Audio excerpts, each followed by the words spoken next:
하나님께서 말씀으로 창조하신 이 아름다운 세계, 하나님 말씀이 살아역사하시는 이 미시오데이, 우리 하나님의 선교회장으로 어서오세요. 하나님의 자비로운 사랑이 항상 여러분과 함께 하시기를 축원합니다.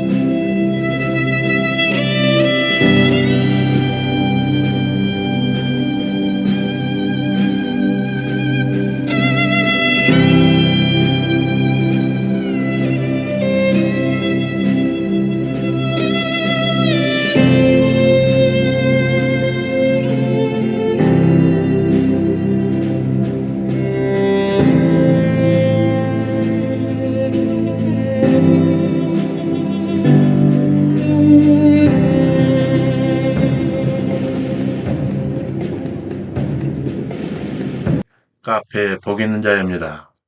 왼편 카테고리에서 제3편 제사장나 출발 제2장 왕정 전환시대, 오늘은 제4절 사울왕과 다윗.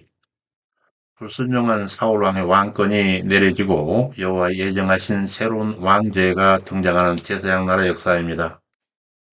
오늘은 173번 자료 왕정 전환시대 총 83번째 강의입니다. 제 교재로서는 구약 중권 199에서 212쪽, 성경 본문 사무엘상 16장 1절에서 18장 30절 내용입니다.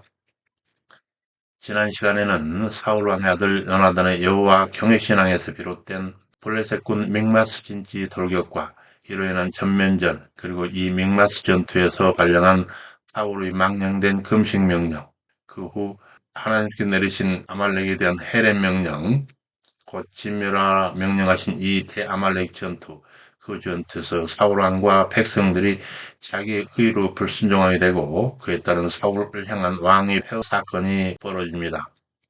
그 이후에 제사장 사무엘과 사울왕이 영원히 헤어지는 장면까지를 살펴보았습니다. 이번 시간에는 사울왕에 대한 폐위가 선언되었더니 이에 사무엘이 이새의 고향 베들레헴을 떠나고 이새의 아들 다윗의 기름이 부어지더니 다윗이 사울왕의 수종자가 되어 왕이 악신이 들을 때는 그 앞에서 수금을 타 왕을 위로하게 됩니다. 그 당시 블레셋이 유다를 침공하여 에베스다밈에 진을 치자 이스라엘이 엘라 골짜기에 진을 치고 대항하였는데, 블레셋의 진 가드 사람 골리앗을 다윗이 무찔러 그 입지를 굳힙니다. 그 이후에 다윗의 지혜가 출중하여 사울 왕의 군장이 되었는데 그의 명성이 백성의 날로 높아지니 사울이 이를 시기하게 되고 마침내 왕이 다윗을 계속해 죽이려고 하는 장면까지 살펴볼 것입니다. 제4절 사울과 다윗, 새로운 왕제로 기름 부음을 받는 다윗의 이야기입니다. 제사장 사무엘의 집 라마에서 베들레헴에 보내지는 사무엘에 관한 기사입니다. 사무엘상 16장 1에서 3절. 여호와께서 사무엘에게 이르시되 내가 이미 사울을 버려 이스라엘 왕이 되지 못하게 하였거늘 네가 언제까지 그를 위하여 슬퍼하겠느냐. 이에 대한 옥스퍼드 해설을 보겠습니다. 각주 680번. 하나님께서 사울의 폐위를 슬퍼하고 있는 사무엘을 책망하시는 장면입니다. 하나님이 이미 사울을 버렸는데 사무엘은 아직도 사울이 폐위를 슬퍼하고 있느냐 책망하시면서 더 이상 괴로워하지 말고 하나님 지시하시는 다음 행동을 취하라고 요구하십니다. 본문으로 돌아가서 네가 그를 위하여 언제까지 슬퍼하겠느냐? 너는 기름을 뿌려 채워가라. 너를 베들레헴 이새에게 보내리니 그 아들 중에서 한 왕을 예선하였음이니라. 사무엘이라도 어찌 갈 수 있으리이까? 사울이 되면 나를 죽이리이다. 여호와께서 가라사대 너는 암송아지를 끌고 가서 여호와께 제사를 드리러 왔다 하고 이새를 제사에 정하라. 내가 너희 행할 일을 가르치리니 너에게 알게 하는 자에게 나를 위하여 기름을 부으라. 여호와께서 예정하신 새로운 왕이 될 자에게 기름을 부으러 베들레헴 이새에게 떠나라고 하는 여호와의 명령에 아직 엄연한 왕위에 있는 사울에 대한 두려움을 보이고 있는 사무엘과 이에 대한 여호와의 명령에 대하여 옥스포드 해설하고 있습니다. 각주 681에서 682번. 사무엘이 두려워하고 있는 것은 사울이 폐위를 예언받은 것은 사실이지만 엄연히 아직 현재 왕으로 군림하고 있는 시점에서 그것도 인간적인 시각에서 새 왕이 등장할 여지가 전혀 없던 바로 그러한 때에 이러한 행동을 한다라고 하는 것은 사울에 대한 반역행위가 되어 목숨을 건 행동이었기 때문에 그렇습니다. 다음각 들어와서 그러나 기름 부을 자를 선택하는 것은 전적으로 여호와의 일이며 사무엘은 지명한 사람에게 기름을 붓기만 하면 된다라고 하는 뜻입니다. 이 일이 근본적으로 사무엘의 일이 아니라 하나님의 일이며 사무엘은 단지 하나님을 위한 도구로 사용될 뿐이라고 하는 사실이 나를 위하여라고 하는 히브리어 리라고 하는 표현에 잘 드러나 있습니다. 본문 돌아가서 이에 사무엘이 베들레헴에 도착하여 다윗에게 기름을 붓는데 사무엘의 성읍 장로들과 이새의 가족을 제사에 청하게 됩니다. 사무엘상 16장 4에서 5절 사무엘이 행하여 베들레헴의 이름에 성읍 장로들이 떨며 그를 영접하여 가로되 평강을 위하여 오시나이까 가로되 그러하다.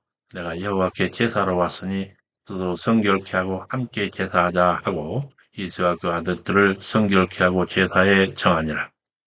그리하여 여호와의 마음에 합한 이새의 말제 다윗에게 기름을 붓게 되는데 사무엘상 16장 6에서 13절 그들이 오매 사무엘이 엘리압을 보고 마음에 여호와의 기름 부으실 자가 과연 그 앞에 있도다 하였더니 여호와께서 이르시되 그 영모와 신장을 보지 말라.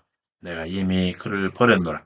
나의 보는 것은 사람과 같지 아니하니 사람은 외모를 보거니와 나 여호와는 중심을 보느니라. 이새가 아비나답, 삼마 등 그 아들 일곱으로 다 사무엘 앞에 지나가게 하나 사무엘이 이새에게 이르되 여호와께서 이들을 택하지 아니하시느니라 하고 또 이르되 너희 아들들이 다 여기 있느냐 이새야 이르되 말째가 남았는데 그가 양을 지키나이다 라고 하는 이 이새의 말에 대한 옥스포드 해설을 듣겠습니다. 각 683번 이새의 막내 아들이 양을 치는 자에 불과하다는 점을 부각시키고 있는 오트입니다. 이새는 지금 겨우 양이나 치는 아이가 기름 부음을 받을 수 있는가라고 반문하는 것이나 마찬가지입니다. 한편 이스라엘과 고대 근동에서는 왕들이 종종 목자로 묘사되곤 했습니다. 그러므로 다윗이 미천한 신부는 목동으로 소개되고 있는 것은 오히려 그의 위대한 미래를 암시하고 있습니다. 양들을 돌보는 목동의 이미지는 백성들을 돌보는 왕의 이미지와 일맥상통하고 있습니다. 그래서 본문으로 돌아가서 이새가 가로되 아직 말째가 남았는데 그가 양을 지키나이다. 사무엘이 이르되 보내어 데려오라. 그가 오기 전까지는 식사 자리에 앉지 아니하겠노라. 이에 들어오매 그의 빛이 붉고 눈이 빼어나고 얼굴이 아름답더라. 여호와께서 이가 그이니 기름을 부으라. 사무엘이 기름을 그에게 부었더니 이날 이후로 다윗이 여호와 신에 크게 감동되니라. 훗날에 다윗이 이날을 향하여 자에서 소회를 노래하였던 시가 있는데 그 시 안에서 당시 그가 느꼈을 감동을 엿보겠습니다. 10편 8편입니다. 각 684번 여호와 우리 주여 주의 이름이 온 땅에 어찌 그리 아름다운지요 주의 영광을 하늘 위에 두셨나이다. 주의 대적을 인하여 어린아이와 젖먹이의 입으로 말미암아 권능을 세우심이며 이는 원수와 보수자로 잠잠케 하려 하심이니이다. 주의 손가락으로 만드신 주의 하늘과 주의 베풀어 두신 달과 별들을 내가 보오니 사람이 무엇이간데 주께서 저를 생각하시며 인자가 무엇이간데 주께서 저를 권고하시나이까. 저를 천사보다 조금 못하게 하시고 영화와 존귀로 관을 씌우셨나이다. 주의 손으로 만드신 것을 다스리게 하시고 만물을 그 발 아래 두셨으니 곧 모든 우양과 들짐승이며 공중의 새와 바다의 어족과 해로에 다니는 것이니이다. 여호와 우리 주여 주의 이름이 온 땅에 어찌 그리 아름다운지요. 그 이후에 벌어진 악신 들린 왕 사울과 수종자 다윗에 관한 기사입니다. 사무엘상 16장 14절 23절 여호와 신이 사울에게서 떠나시니 여호와의 부리신 악신이 임함으로 사울이 번뇌하더니 예당 옥스포드 해설을 보겠습니다. 학주 685에서 686번 새로운 왕으로 예선된 다윗과 폐위가 된 사울 왕의 첫 만남을 소개하는 장면입니다. 본 단락은 여호와 신이 사울에게서 떠나심으로 시작하여 다윗이 수금을 탈 때 악신이 사울에게 떠난 장면으로 종결되고 있습니다. 이러한 본 단락의 사건은 사울 입장에서는 장차 자신의 정치적 라이벌이자 계승자로 왕궁으로 끌어들인 결과가 되지만 다윗 입장에서는 하나님의 인정하심에 이어 이제는 사람들에게도 인정을 받을 과정으로 발전하게 됩니다. 이러한 사건 진행의 배후에는 다윗을 구속사 중심에 세우시는 하나님의 오묘한 섭리인 것입니다.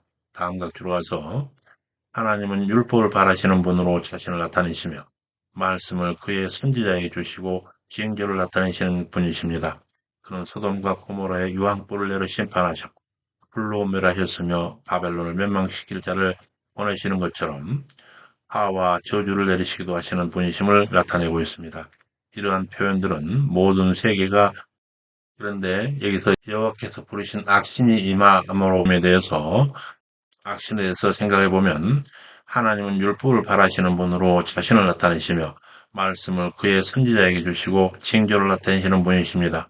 그는 소돔과 고모라의 유황불을 내려 심판하셨고 불로 멸하셨으며 바벨론을 멸망시킬 자를 보내시는 것처럼 화와 저주를 내리시기도 하시는 분이심을 이 본문이 나타내고 있습니다.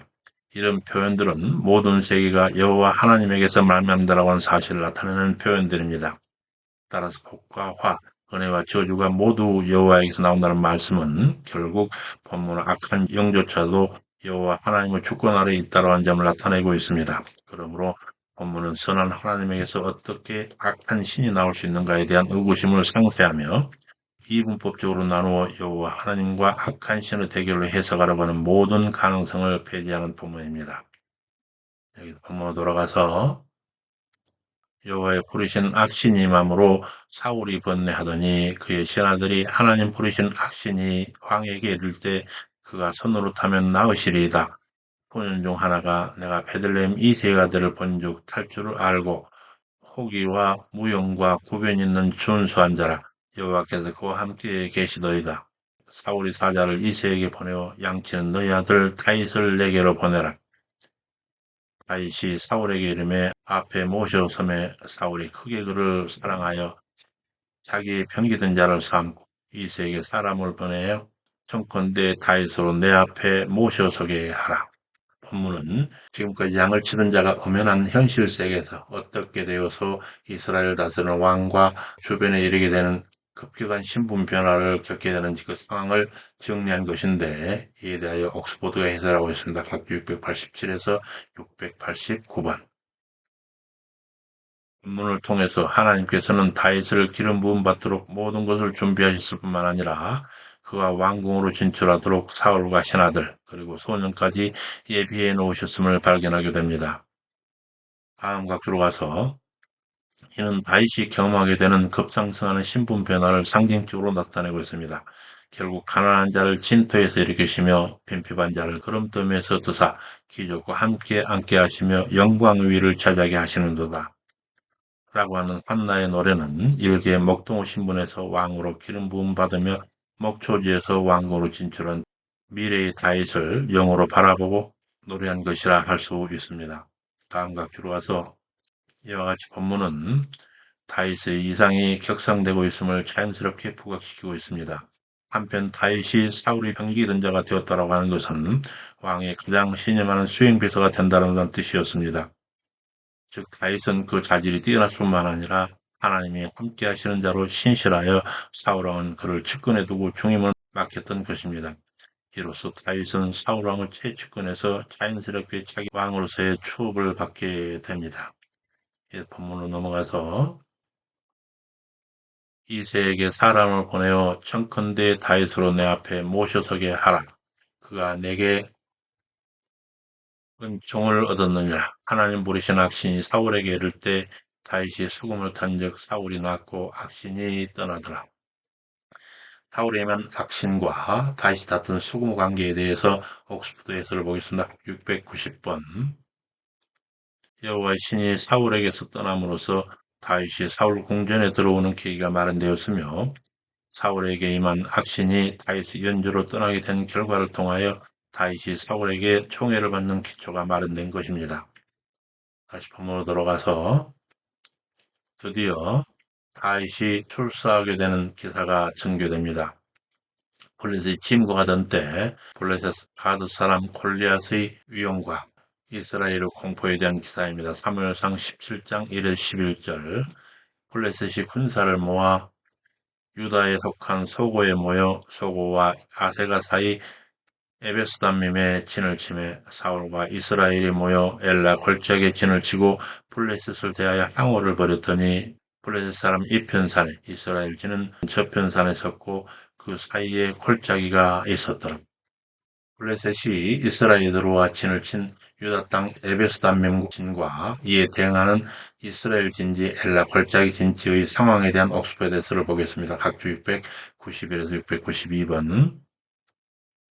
당시 블레셋은 과거 믹마스 전투에서 이스라엘이 패배한 것에 대한 설명으로 선제 공격을 감행하고 있습니다. 당시 이스라엘은 왕 사울이 악신에게 시달림으로 국정에 소홀한 결과 전력이 약화된 상황이었을 것입니다. 그리고 블레셋은 이러한 때를 놓치지 않고 이스라엘을 공격해 온 것입니다. 블레셋 군대의 1차 집결지는 소고였습니다. 소고는 가시가 많은 곳이라는 뜻을 지닙니다. 유다 산지와 블레셋 평지 사이에 위치한 요새 도시입니다. 블레셋 병사들이 이곳에 집결했다라고 하는 것은 이미 유다 경내에 침입했음을 나타내고 있습니다. 이 지역은 유다에 속한 곳, 즉 가나안 정복 후 유다 지파에 배분되었던 지역으로서 블레셋이 이스라엘과 전쟁을 수행하기 수월한 요충지였습니다. 이곳에 1차로 집결한 블레셋 군대는 소고와 아세가 사이 에베스담밈의 진지를 구축하였습니다. 이 에베스담밈은 또 바스담밈이라고도 불렸는데 특히 이 지역은 많은 포리가 자랄 정도로 넓은 평지가 있어서 그곳을 차지하기 위한 큰 전쟁이 자주 있었습니다. 따라서 블레셋이 항오를 벌인 이 에베스담밈은 끊임없는 죽음의 전쟁이 있었던 곳임을 에베스담밈 또는 바스담밈이라고 하는 평범한 땅의 피라고 하는 이 지역명 이름이 시사하고 있습니다. 본문으로 돌아가서 그런데 블레셋 진에서 싸움을 돋구는 자가 왔는데 골리앗이요 가드 사람이라. 여기 가드 사람에 대한 옥스퍼드 해설을 보고 넘어가겠습니다. 각주 693번. 가드. 가드라고 하면 술자는 틀이라고는 의미를 지니는데 가사의 북쪽 32km에 위치한 블레셋의 주요 5성읍 가운데 하나이며 과거 블레셋인들이 탈취한 언약궤를 옮겼던 장소이기도 합니다. 이곳은 그 이름이 암시하는 바와 같이 풍요로운 곳이었습니다. 특히 이곳은 가나안 초기 원주민 가운데 하나로서 거인족이었던 아낙 자속이 거주하던 곳이었습니다. 골리앗이 거인이었던 것은 바로 거인족 속엔 아낙의 혈통을 이어받았기 때문으로 보입니다. 본문으로 돌아가서 그의 신장이 6규빗의 한 뼘, 약 2m 90, 배 머리에는 노투구를 썼고 몸에는 어린 갑을 입었으니 그 갑옷의 중수가 5,000세겔, 약 57kg 중량 정도 되고 이어 그 다리는 놋 견갑을 쳤고 어깨 사이에는 놋 단창을 메었으니 그 창자루는 패틀 쳐갖고 창날은 철 600세겔, 약 6.8kg 정도 되며 방패든 자가 앞에서 행하더라. 그가 서서 이스라엘 군대를 향하여 외치더니 너희가 어찌 나와서 항오를 벌였느냐. 한 사람을 택하여 내게로 보내라. 내가 사울을 죽이면 우리가 너의 종이 되겠고 만일 내가 그를 죽이면 너희가 우리 종이 되어 섬길 것이니라. 이에 사울과 온 이스라엘이 불려 사람의 이 말을 듣고 크게 놀라 두려워하니라. 여기서 가드의 그인 블레셋 용사 골리앗의 위용과 그 위용에 눌린 백성들의 두려움에 대한 옥스퍼드 해설을 살피겠습니다. 694에서 695번. 골리앗의 완벽한 신체 조건과 모장 상태를 구체적으로 묘사하고 있는 것은 골리앗이 용사로서 가장 완벽한 조건을 갖추고 있었음을 보여주고 있습니다. 이러한 골리앗의 모습은 앞으로 다윗의 연약한 신체 조건 및 미미한 무장과 태조를 이루어 그만큼 다윗의 승리를 극적으로 만듭니다. 독자들은 이를 통해 다윗이 승리할 수 있었던 것은 개인의 능력이나 조건이 아니라 인간 앞에 위에서 전쟁을 주도하시는 만군의 여호와가 함께 했음임을 더욱 명확하게 확인하게 됩니다. 다음 각기로 와서 본서에서 크게 두려워하는 대상을 사울과 온 이스라엘을 하고 있습니다. 특히 사울을 명시한 것은 과거의 사울과 현재의 사울을 대조하려 하는 것입니다. 과거의 사울은 암몬의 침입 당시 하나님의 신에 크게 감동되어 군사를 일으켜 크게 승리하였습니다. 또한 블레셋과의 믹마스 전투에서 승리하였습니다. 실로 사무엘상 14장 47에서 48절에 기록된 대로 사울은 이스라엘 왕위에 나간 이후 모든 대적 곧 모압, 암몬, 에돔, 소바의 왕들과 브레셋, 아말렉 사람들과 싸워서 연전연승하였었습니다. 그러나 이제 골리앗을 앞세운 블레셋과의 전쟁에서는 두려움을 떨고 있습니다. 이는 그 하나님을 배반하고 회개치 않으므로 악신에 사로잡혀 왕으로서의 역할도 제대로 감당하지 못했음을 보여주고 있습니다. 본서는 당시 사울의 이런 태도를 통해서 왕으로서의 사울의 부적격성을 암시하고 골리앗에 대한 다윗의 승리를 기록하여 사울을 대신해 이스라엘 왕이 될 자격을 갖춘 자가 다윗임을 드러내고 있는 것입니다. 본문으로 들어가서 여호와의 권능 안에서 골리앗과 대결하는 다윗에 관한 기사입니다. 때에 다윗이 전장을 방문하게 됩니다. 사무엘상 17장 12에서 21절. 에브라 사람 이새에게 여덟 아들이 있었는데, 여기서 여덟 아들이 이 내용에 대한 옥스퍼드 해설을 살피고 넘어가겠습니다. 각주 696번. 다윗의 형제들에 대한 그 소개는 16장에 이미 소개되었는데 본장에서 마치 처음 등장하는 사람처럼 묘사되고 있다는 이유로 70인경은 여기 이 내용 12에서 31절을 삭제하고 있습니다. 그런데 본서는 다윗을 16장에 여기서 다시 소개하고 이어서 출전 의사를 표명한 사실을 묘사하는 것은 특별한 의도가 있는 것입니다. 즉 앞장에서 이미 다윗의 출신과 가계를 밝혔지만 여기서 다시 그에 대한 신상을 소개함으로써 다윗이 참으로 중요한 인물이라고 하는 사실을 은연중에 드러내려 한 것입니다. 다만 16장 10절과 함께 본문이 이새에게 여덟 아들이 있다고 한 반면 그 아들들을 7명으로 밝힌 역대상 2장 13에서 15절과는 모순되는 듯 보입니다. 그러나 역대기가 일찍 죽었다고 추정되는 이새의 하나들을 누르시켰다고 볼 수 있으므로 모순이라고 할 수는 없는 것입니다. 이렇게 이새에게 여덟 아들이 있었는데 그 중에 장성한 세 아들 엘리압, 아비나답, 삼마 이 세 아들이 출전하였고 다윗은 사울왕과 자기 집을 왕래하며 왕을 수종하다 집에 오면 양을 치더니 그때 전장은 골리앗이 40일을 초속으로 모습을 드러내어 도발하던 때로 다윗과 그 형들 그리고 블레셋과 대치하였던 엘라 골짜기 전황에 대해서 옥스퍼드에서를 보겠습니다. 각주 697에서 698번.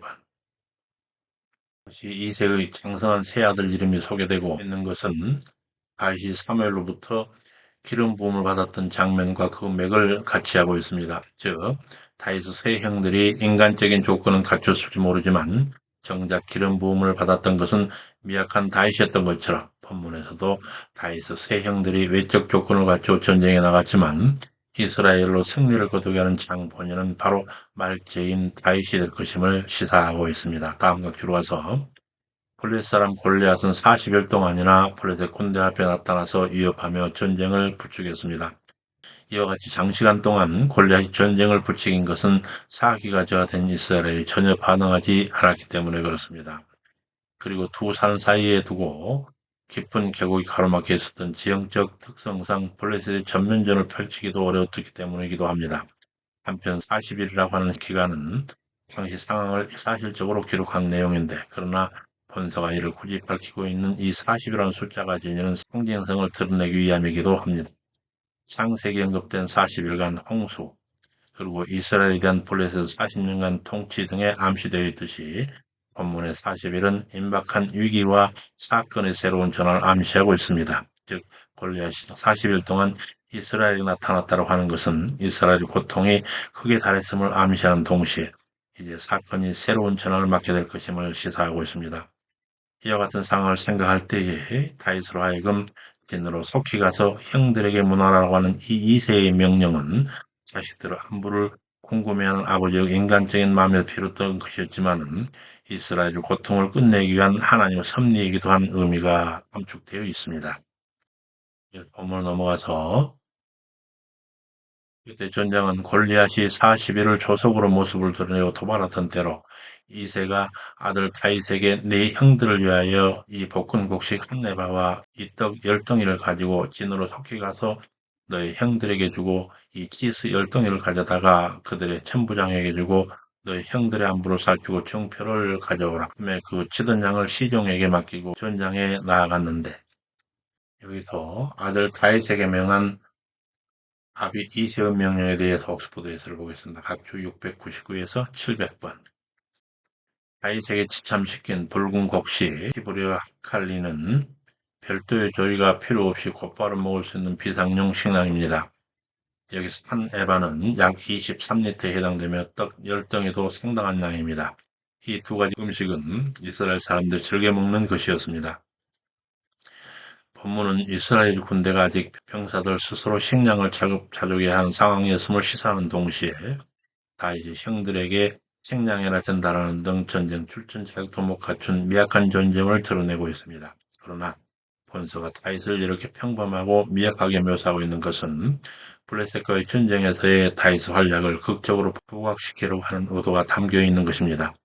또한 본문에서는 일상적인 상황을 이용하여 다윗을 이스라엘 구원자로 들어 사용하시는 하나님의 오묘한 섭리를 발견할 수 있게 합니다.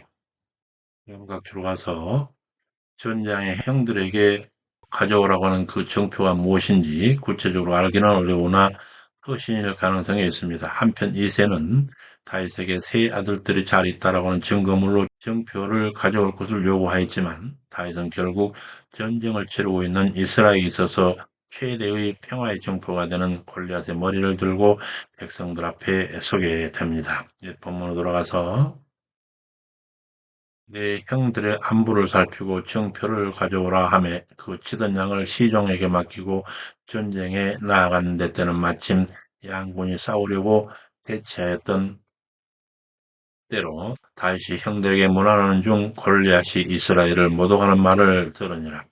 온 이스라엘이 두려워 떨던 때에 누구든지 이스라엘을 모독하는 골리앗을 죽이는 자에게는 왕의 재물과 딸을 주고 집을 자유롭게 할 것이라 하였더라. 그때 다윗이 할례 없는 블레셋 사람이 누구한데 사실은 하나님의 군대를 모욕하겠느냐 하고 골리앗에 대하여 의분을 바라고 출전 의지를 밝히더라. 골리앗이 도발하여 이스라엘을 괴롭게 하던 차에 이를 해결하는 자에게 재물과 왕의 사이 부마우 위와 자유민 지위를 주겠노라고 하는 왕의 약조가 진중에 퍼져 있음을 다윗이 듣게 되고 블레셋 사람이 누구한데 사실은 하나님 군대를 이렇게 모욕하겠느냐며 의문을 떨치는 일에 대해서 옥스퍼드 해설을 보겠습니다. 각주 701번입니다.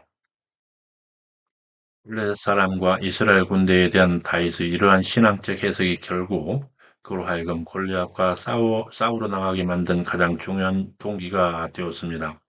다윗은 신체적 우월함이나 첨단의 무기로 골리앗과 맞선 것이 아니라 이스라엘 군대와 함께 하시는 살아계신 하나님을 의지하고 나아간 것입니다.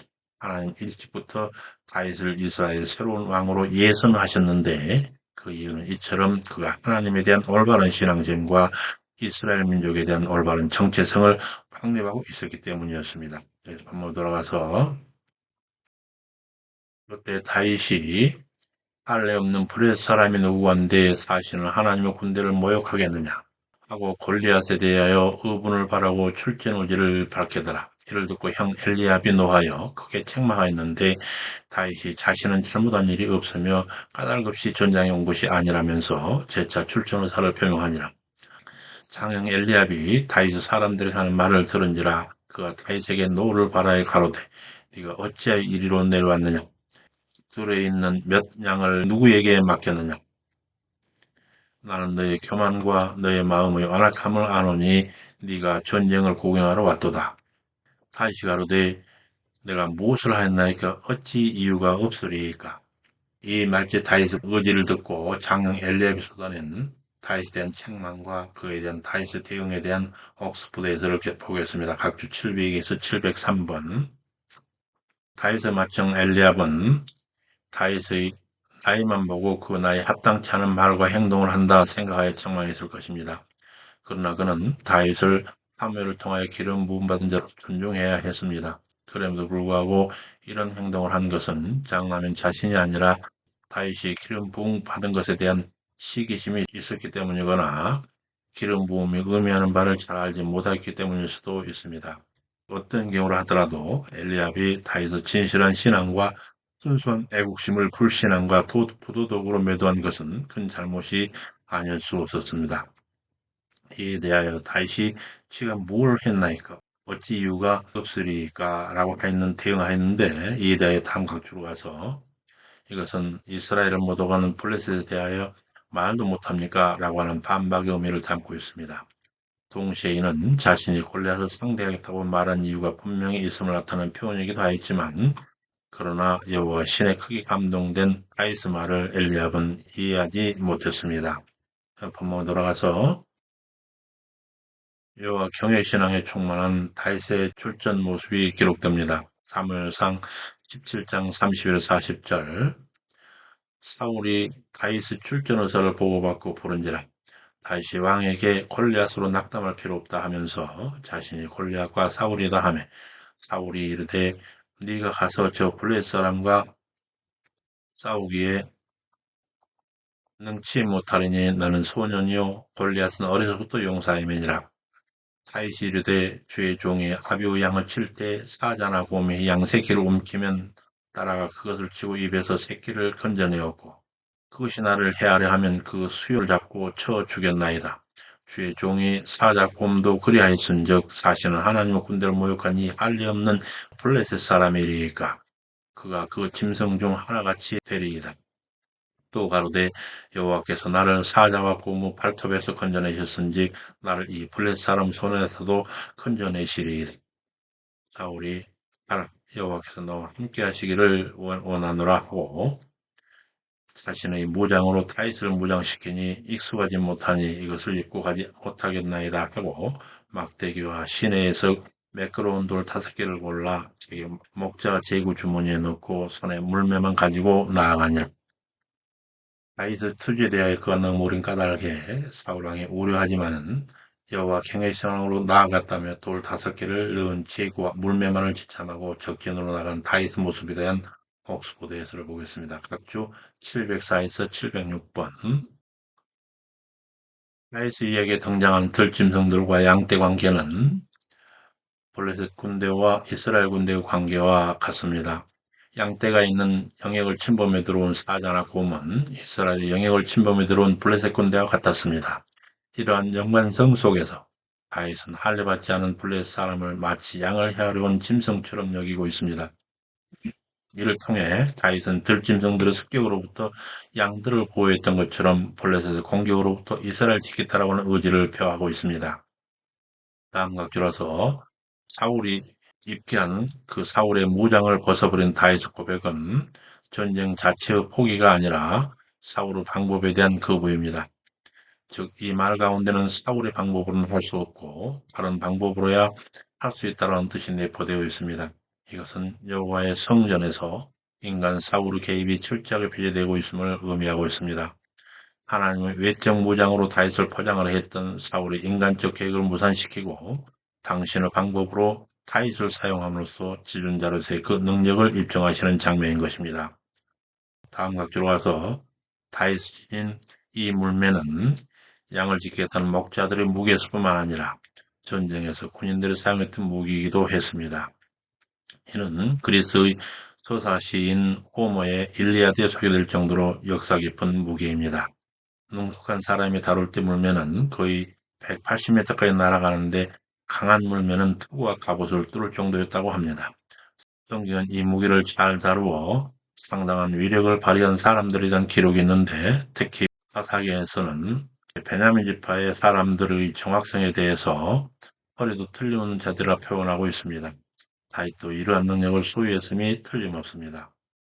한번 돌아가서 골리앗과 싸움에서 승리하고 사울을 제접길한 다윗 기사입니다. 사무엘상 17장 41에서 58절. 방패든 자를 앞세우고 골리앗이 다윗에게 다가오다가 어리고 아름다운 다윗의 용모와 막대기를 든 모습을 보고 네가 나를 개로 여기고 막대기를 가지고 왔느냐 하고 그 신들의 이름으로 저주하기로 다윗이 나가며 너는 칼과 창과 단창으로 오거니와 나는 만군의 여호와 이름 곧 네가 모여가는 이스라엘 하나님 이름으로 너에게 하노라. 오늘 여호와께서 너를 내 손에 붙이리니 너를 쳐 머리를 베고 블레셋 시체로 오늘날 공중의 새와 땅의 들짐승에 주어 온 땅으로 이스라엘 하나님 계심을 알게 하겠고 또 여호와의 구원이 칼과 창에 있지 아니함을 이 무리로 알게 하리라. 전쟁은 여호와께서 한 것인즉 너희를 우리 손에 붙이시리라. 이 막대기를 들고 나오는 어린 다윗을 향하여 골리앗이 자기 섬기는 신들의 이름으로 저주하며 살아계신 만군의 여호와 이름으로 뛰쳐나가는 다윗의 당찬 모습이 어우러진 장면에 대하여 옥스퍼드 해설하고 있습니다. 각주 707에서 709번입니다. 블레셋 섬기는 대표적인 신은 다곤입니다. 다곤은 이미 언약궤 사건을 통해서 살아계신 하나님의 능력 앞에 철저히 패배하는 모습으로 묘사되었습니다. 그러므로 골리앗의 저주는 이스라엘 하나님 앞에서 이미 그 무능력이 드러난 다곤 같은 거짓 신을 통해서 이루어진 것으로 다윗에게는 아무런 효과를 발휘할 수 없었습니다. 그러므로 뒤이어 만군의 여호와라고 하는 이스라엘 하나님에 대한 성호가 구체적으로 나오지만 본래 신들은 익명으로 언급되고 있습니다. 결국 본문은 골리앗과 다윗 싸움일 뿐만 아니라 블레셋의 거짓 신들과 이스라엘 참 하나님 간의 영적 전투이니 그 결과는 자명한 일이었습니다. 다음 각주로 가서 여기서 만군의 여호와 히브리 여호와 체오바츠는 사무엘서에 처음으로 등장하는 표현으로서 하나님의 능력이 자연계로는 천체에 미치고 영적으로는 천군 천사에 미치며 현실적으로는 전쟁을 승리로 이끌으시는 것으로 하나님을 찬양하는 표현입니다. 이런 하나님의 이름으로 알 수 있듯이 하나님은 전쟁의 전문가이십니다. 골리앗은 어려서부터 용사였고 현재 강력한 무기로 무장하고 있지만 정작 그의 싸움을 지도할 신은 존재하지도 않는 거짓 신이었습니다. 그러나 다윗은 비록 어린 소년이고 제대로 된 무기조차 없었지만 전쟁 전문가이신 살아계신 여호와가 그를 인도하고 있는 것입니다. 그런 의미에서 결국 본장의 싸움은 갈리앗과 골리앗 싸움뿐만 아니라 전쟁 경험과 무기를 앞세운 이방 세력과 만군의 여호와를 섬기는 이스라엘 전체의 영적 전쟁이라고 할 수 있는 것입니다. 다음 각주로 와서 전쟁이 여호와께 속했다라고 한 이 말은 전쟁의 승리와 패배의 여부가 전적으로 여호와께 달려있음을 의미합니다. 이러한 사실은 이미 여러 사건을 통해서 분명하게 입증되었습니다. 여호와의 법규로 인하여 블레셋의 여러 도시들의 재앙을 받은 사건, 사무엘을 통한 블레셋과의 전쟁에서의 승리, 바울을 통한 암몬 족속과의 전쟁 승리, 요나단을 통한 블레셋과의 전쟁 승리 등 모두 이런 전쟁이 여호와께 속했다라고 하는 사실을 자명하게 입증하는 사건들이었습니다. 본문은 전쟁의 결과가 인간의 노력이나 군사력에 달려 있음이 아니라 여호와 하나님의 섭리에 달려 있음을 고백하고 있는 내용입니다. 여기서 다시 본문으로 돌아가서 전쟁은 여호와께 속한 것인즉 너희를 우리 손에 붙이시리라. 골리앗을 향해 달려 물맷돌로 이마를 쳐 골리앗을 죽였으나 자기 손에 칼이 없어 골리앗의 칼로 머리를 베니라. 블레셋이 그 죽음을 보고 도망하니 이스라엘과 유다 사람들이 카이와 에그론 성문까지 이르렀고 블레셋 사람을 상한 자들은 사라임으로 가는 길에서부터 가드와 에그론까지 엎드러졌더라. 이스라엘 자손이 블레셋 사람을 쫓다가 돌아와 그들의 진을 노략했고 다윗은 골리앗의 수급을 예루살렘으로 가져가고 갑주는 거기 장막에 두니라. 이 구절에 대한 옥스퍼드 해설을 보겠습니다. 각주 710번입니다. 이 구절을 해석하는 데서 문제가 되는 것은 당시 예루살렘은 아직 이스라엘 소유가 아니라 여부수인들의 소유였는데 어떻게 다윗이 골리앗의 그 머리를 예루살렘에 가지고 갔느냐라고 하는 것입니다.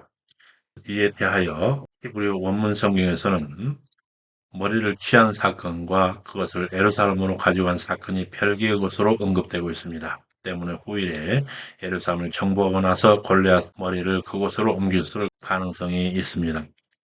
그런데 혹자는 이 당시 예루살렘에는 이스라엘 사람들과 여부 사람들이 함께 살고 있었으므로 다윗이 곧바로 가져갔다라고 하는 주장도 있긴 하지만 나중에 전장에서 죽는 사울 왕과 요나단 시신이 길앗 야베스에서 후일에 다시 기스로 옮겨진 것을 감안한다면 골리앗 머리도 어떤 곧 사울이 있던 왕궁 지부와 등에 보관되었다가 후일에 예루살렘에 옮겨졌다고 보는 것이 자연스러워 보입니다.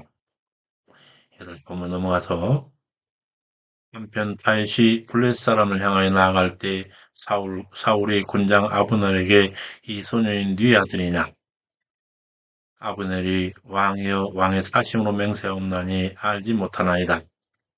이 문맥도 매우 이상합니다. 문맥으로 볼 때 다윗에 대한 사울의 부자연스러운 질문. 사울 왕은 이미 이 다윗을 자기 앞에 세워 수금을 타게 했고 자기의 병기든 자를 삼았는데 이러한 질문은 매우 부자연스러워 보이는데 바로 이 부분에 대한 옥스퍼드 해설을 보겠습니다. 711에서 712번. 사울의 이러한 질문은 문맥상 매우 어색합니다.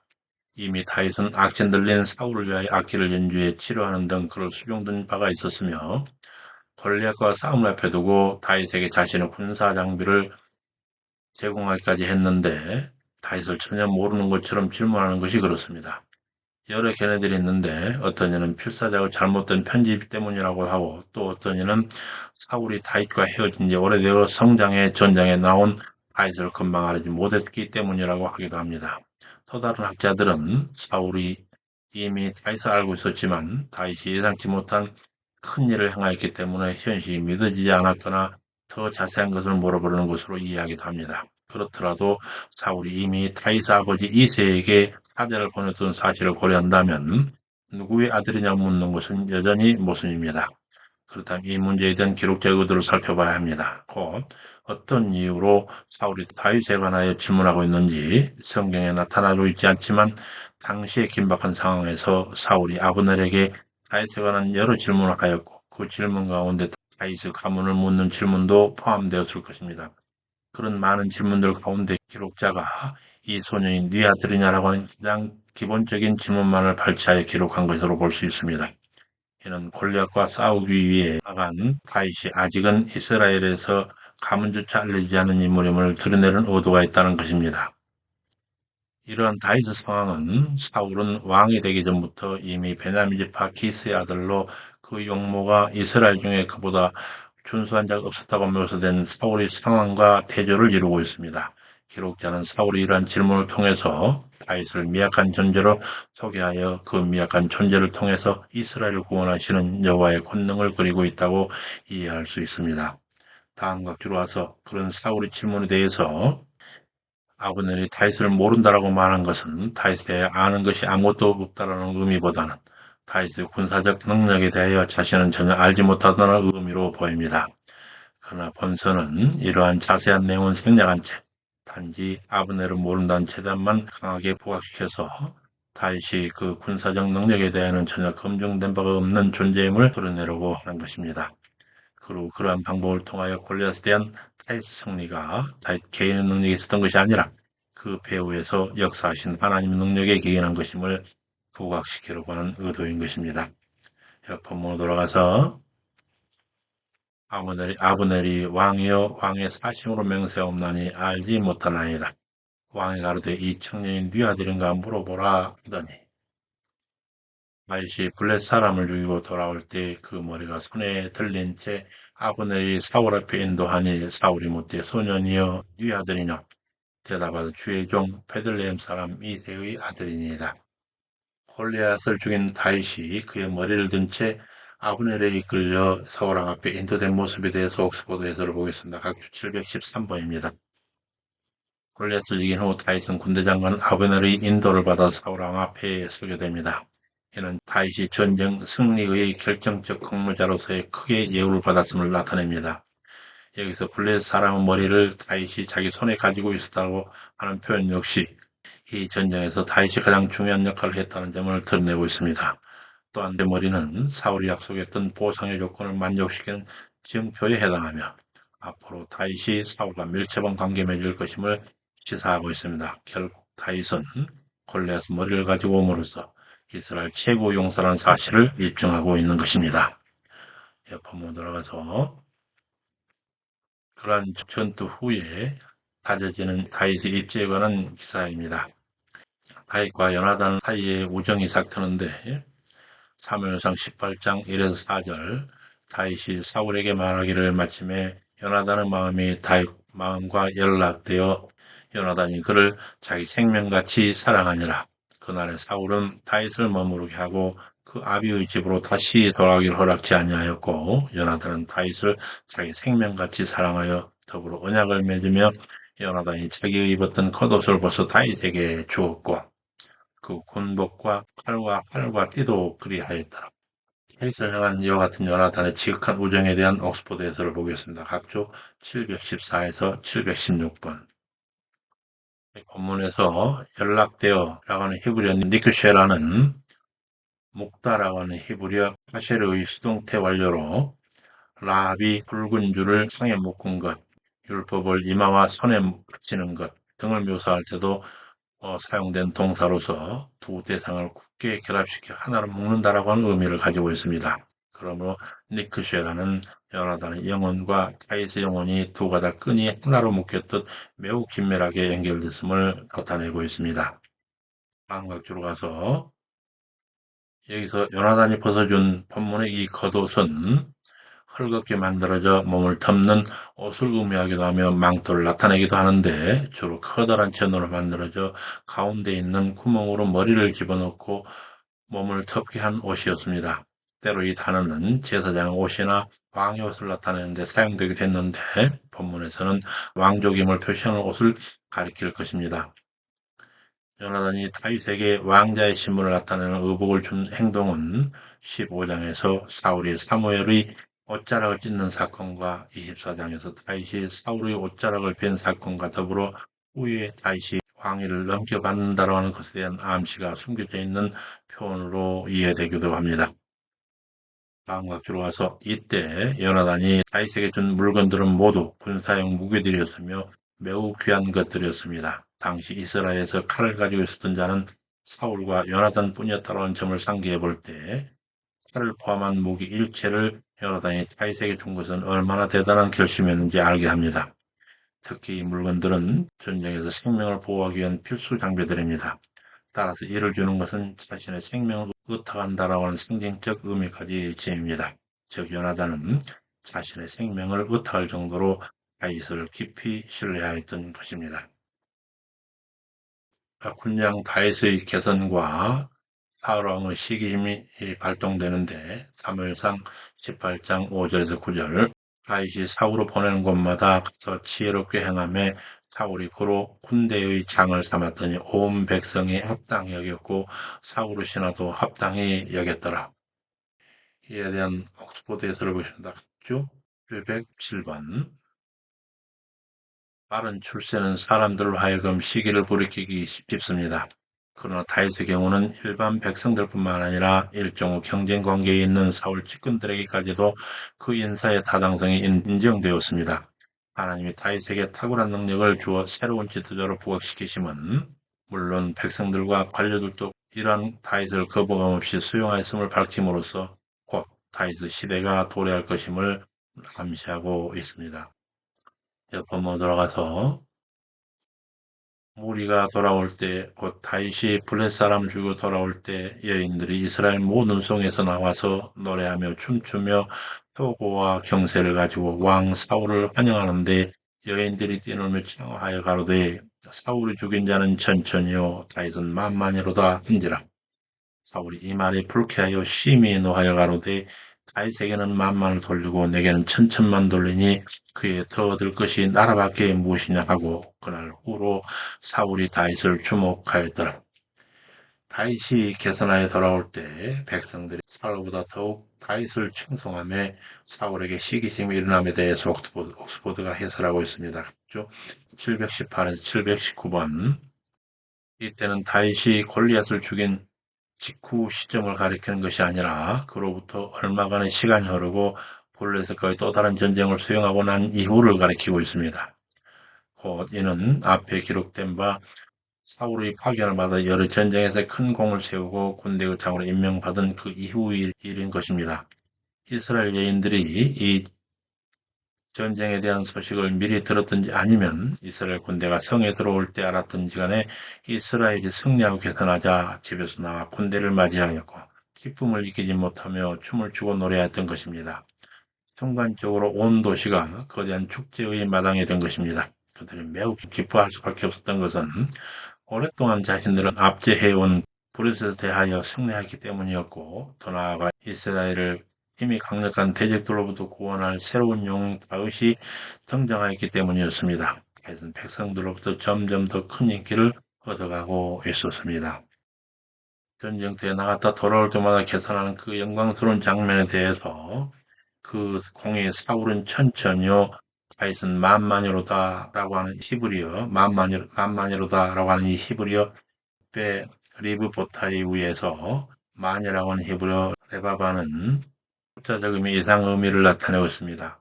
히브리어에서 레바바는 수없이 많다라고 하는 의미를 가지고 있습니다. 그러므로 레바바와 동일한 어근에서 파생된 명사 히브리 라브는 무수한이라는 의미와 더불어 많은 사람들 선두에 있다라고 하는 의미로 우두머리란 뜻도 지입니다. 그런 의미에서 다윗이 죽인 자의 수요로 묘사된 만만이라는 숫자는 보통 군인으로서는 도저히 불가능하고 뛰어난 우두머리나 행할 수 있는 용맹스러운 전과임을 나타내는 상징적 표현이라 할 수 있습니다. 그러므로 사울은 만만보다 적은 천천으로 자신의 치적을 노래한 산술적 의미 때문에 노한 것이기도 하겠지만 더 나아가 이 노래는 다윗이 사울왕보다 훌륭한 우두머리라고 하는 의미까지 내포되어 있었기 때문에 불쾌해하며 심히 노하였던 것입니다. 사울이 그의 더 얻을 것이 나라밖에 무엇이냐라고 하는 그 불편한 심기를 표현한 데는 바로 본문 내용이 왕위로 이해될 수 있는 우두머리라는 의미까지 담고 있었기 때문이었습니다. 그 이후로 사울왕의 두 차례 다윗을 살해하려는 시도가 전개됩니다. 사울의 제1차 살해 시도 기사입니다. 사무엘상 18장 10절에 16절 그에 따른 악신이 사울에게 내림에 집 가운데서 야려하는 거로 다윗이 평일과 같이 수금을 타는데 사울에게 창이 있어 그가 중얼거리기를 다윗을 벽에 박으리라 하고 창을 던졌으나 다윗이 2번 패하였더라. 이에 대한 옥스포드 해설을 보겠습니다. 각주 720에서 721번 그가 야려하는 거로라고 하는 히브리어 화이트 나베에서 그 원형 나바는 1차적으로 예언하다라고 하는 뜻입니다. 따라서 NIV는 그는 예언하고 있었다로 번역하였습니다. 그러나 본문은 다른 뜻으로 사용한 것으로 봐야 합니다. 한글 개혁 성경은 어려운 한자 끌 야자와 시끄러울 요자의 결합으로 야려하다라고 번역하고 있습니다. 이는 까닭없이 혼잣말로 마구 떠들어대는 행동을 뜻하는데 이는 악령에 사로잡힌 자들의 전형적인 형상입니다. 다음 각주로 와서 그래야 사울이 2번이나 창을 던졌고 다윗은 2번 다 피하였습니다.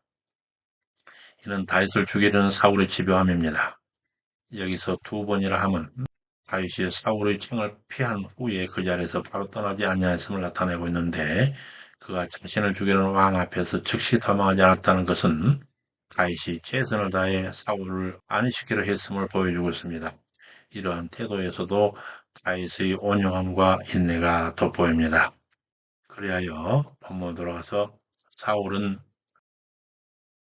여호와께서 다윗과 함께 하심으로 두려워하여 자기를 떠나게 하여 천부장을 삼음에 그가 백성 앞에 출입하며 그 모든 일을 지옥게 행하니라.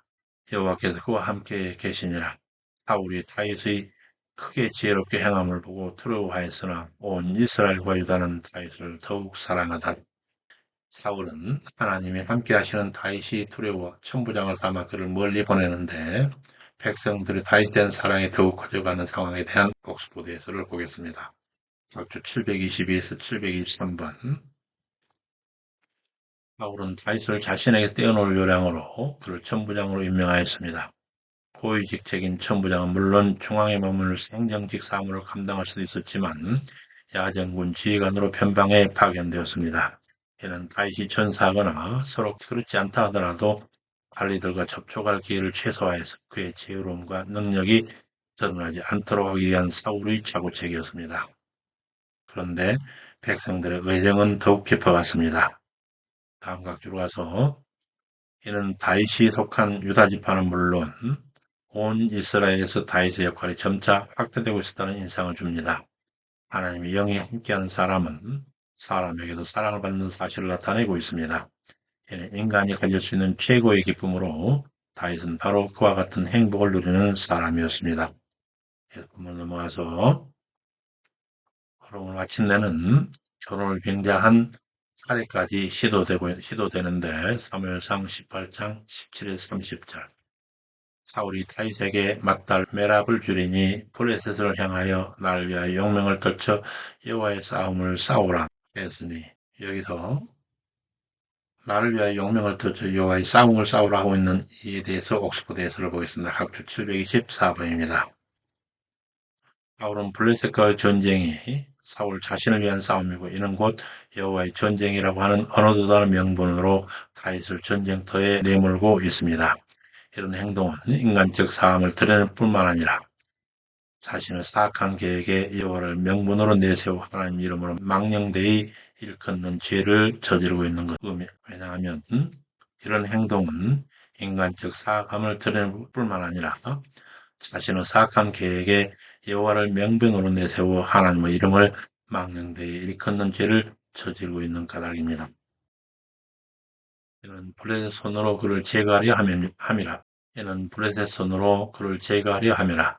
다윗은 스스로 내가 누구며 이스라엘 중에 내 친속이나 내 아비집 무엇이가 내 왕의 사이가 되리까 하더라. 정작 때가 되자 사울은 메랍을 모올라 사람 아드리엘에게 주니라. 사울왕은 맏딸 메랍을 주어 자기 딸을 주어 품어 삼을 테니 블레셋을 죽이라고 하는 그 계책이 실패하자 딸 메랍을 다른 사람에게 주어버리는데 이 역시 사울의 신실하지 못함과 함께 다윗에 대한 그의 경계심을 보여주고 있습니다. 사울은 다윗을 왕족 일원으로 받아들일 때 발생할지 모를 자신과의 경쟁관계를 미연에 차단하려고 한 것입니다. 한편 이 모올닷 사람 아드리엘은 바실레의 아들로 상당히 유력한 가문이었는데 그들의 결혼은 결국 5명의 자식이 죽는 비극으로 끝을 맺게 됩니다. 한번 넘어가서 다시 사울은 딸 미갈이 다윗을 사랑하며 그를 올무로 블레셋으로 다윗 죽이게 하려고 다시 자기 사이가 되라 하더라. 또 은밀히 신하들로 다윗에게 왕의 사이가 되라 권하게 하였으나 가난하고 천한 자신은 왕의 사이가 될 수 없노라 하며 사울이 지참금 대신 블레셋 사람 양피 100을 요구하였고 다윗이 좋게 여겨 기한 전에 양피 200으로 사이가 되니라. 미가를 주어서 왕의 부모가 될 조건을 삼아 대적 브렛을 치게 하는 술책을 펴서 죽이려는 시도를 계속하는데 이에 대한 옥스포드 해설을 보겠습니다. 각주 727에서 728번 다윗은 사울 왕의 창을 연속으로 피하면서까지 왕을 안정시키려 했지만 반대로 사울은 악한 행동을 반복함으로써 그 잔인함을 유감없이 드러내고 있습니다. 다윗은 왕의 사이가 되라고 하는 제안을 계속 사용함으로써 왕족의 일원이 되려는 욕심을 가지지 않았음을 드러내는 반면에 사울은 다윗을 정적으로 간주하고 그를 죽이려는 죄악된 의도를 끝까지 행하려는 사악함을 나타내고 있습니다. 마지막으로 다윗은 자신이 한 약속을 차고 넘치게 이름으로써 자신이 신실한 자라고 하는 사실을 왕과 그 백성들 앞에 나타내었습니다. 이러한 모든 기록은 다윗이 모든 면에 있어서 사울보다 뛰어난 사람이라는 점을 나타내고 있습니다. 다음과 들어와서 과거 사울이 블레셋의 골리앗을 이기는 사람에게 왕의 사이가 되게 하면 물론 많은 재물을 주어 부유하게 하겠다고 했던 그 약속을 성실히 지키지 않았음을 시사하고 있습니다. 그와 더불어 다윗이 앞서 사울은 마땅한 메락과의 결혼 제의를 수락하지 않았던 이유 역시 자신의 가난과 신분상의 지위 때문이었음을 시사합니다. 즉 다윗은 과거 그 일로 인하여 신의가 없는 사울을 원망하기보다는 그 원인을 자기의 부족함에서 찾았습니다. 이러면은 자신이 책임져야 할 일조차 남에게 미루는 사울의 옹졸함과 대조되는 것으로서 다윗이 많은 사람을 허용해야 할 왕으로서의 차지를 갖추고 있었음을 유감없이 잘 드러내고 있는 장면입니다. 여기까지 왕의 위가 폐위되는 그 예언으로 세력해가는 사울 왕과는 달리 사무엘에게 베들레헴에서 왕제로서의 기름 부음을 받은 이후로 악신이 들러 괴로운 사울 왕을 위무하는 수종자로 출발한 다윗이 엘라 골짜기 전투세 블레셋 용사 가드인 골리앗을 죽이고 출사한 이후 여호와의 함께하심으로 날로 그 입지가 견고해지니 사울 왕이 다윗을 시기심으로 살해하려고 여러 수단을 강구하는 모습까지를 살펴보았습니다. 다음 시간에는 다윗이 그와 같이 악한 사울 왕을 떠나서 그의 추적을 피하여 도피하며 살아가는 여정들을 살피게 될 것입니다. 수고 많으셨습니다. 우리 하나님의 자비로우신 사랑에 우리의 주 예수 그리스도의 제자된 여러분과 여러분의 가정 고생은 각인각인의 영성 위에 항상 충만하시기를 간절히 축원합니다. 감사합니다. 샬롬.